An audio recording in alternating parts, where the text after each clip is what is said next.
Bismillahirrohmanirrohim. Assalamualaikum warahmatullahi wabarakatuh.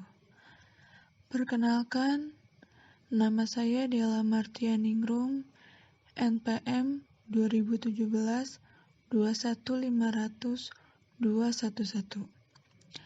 Kelas R7C, Prodi Pendidikan Bahasa Indonesia, mata kuliah Menulis Ilmiah, dosen pengampu Irwan Siagian, MPD.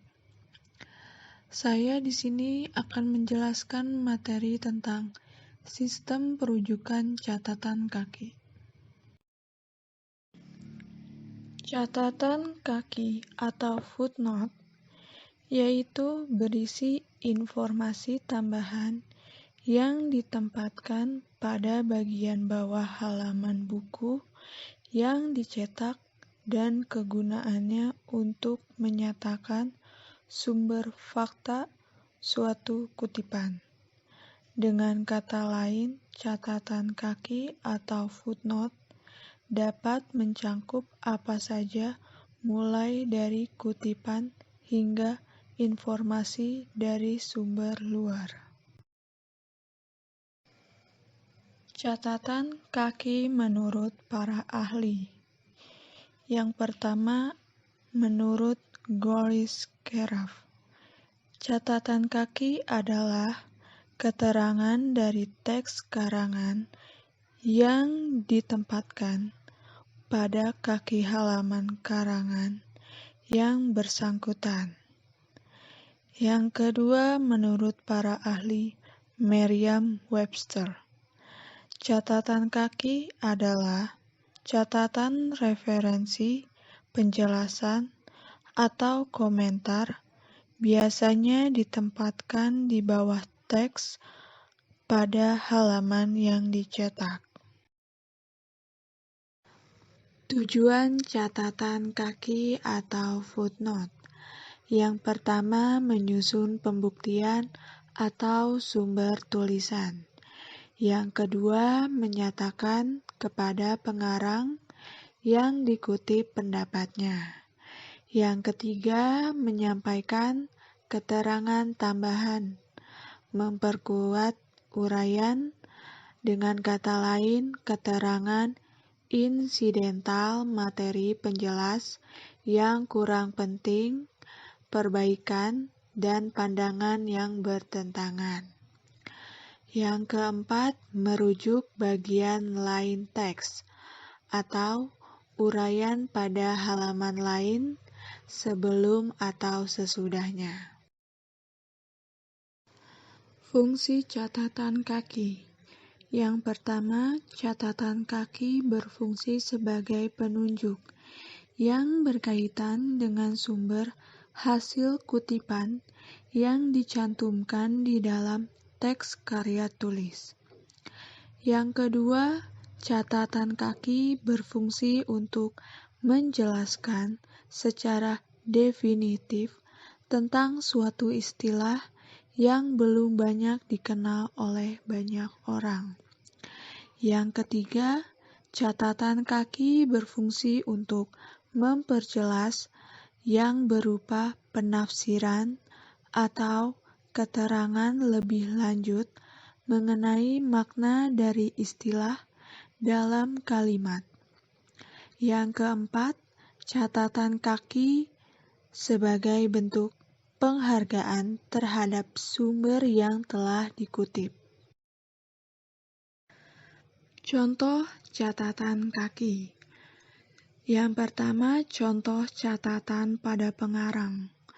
Terdapat nama pengarang, judul buku yang digaris miring, buka kurung, kota penerbit, nama penerbit, tahun terbit, tutup kurung, halaman.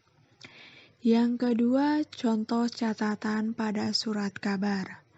Terdapat nama pengarang artikel, judul artikel yang digaris miring dengan tanda kutip, nama media, tanggal terbit, tahun, halaman. Yang ketiga, contoh catatan pada internet.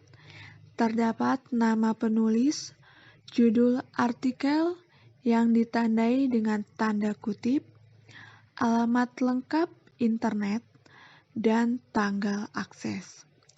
Jika artikel di internet tidak mencantumkan nama penulis, maka langsung mengacu pada judul artikel.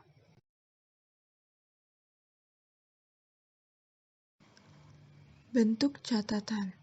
Dalam footnote harus dicantumkan nama pengarang, nama penerbit, tempat dan tahun penerbitan, halaman-halaman yang dikutip, atau yang berkenaan dengan teks.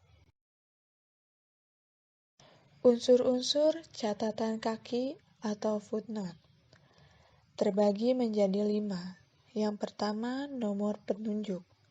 Nomor penunjuk diletakkan di awal dengan bentuk angka Arab yang menggantung di atas dan berurutan secara berkesinambungan. Dalam perurutan ini, ada 2 cara. Ada yang mengabaikan bab, sehingga nomor penunjuk berurutan dari bab 1 sampai bab terakhir. Ada pula yang nomor penunjuknya setiap berganti bab dimulai dari nomor 1. Yang kedua, nama pengarang.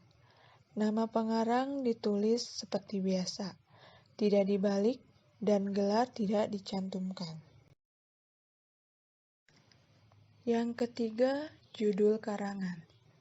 Judul jika bersumber dari buku, maka judul dicetak miring, dan jika judul bersumber dari majalah, koran, internet, maka diapit dengan tanda petik.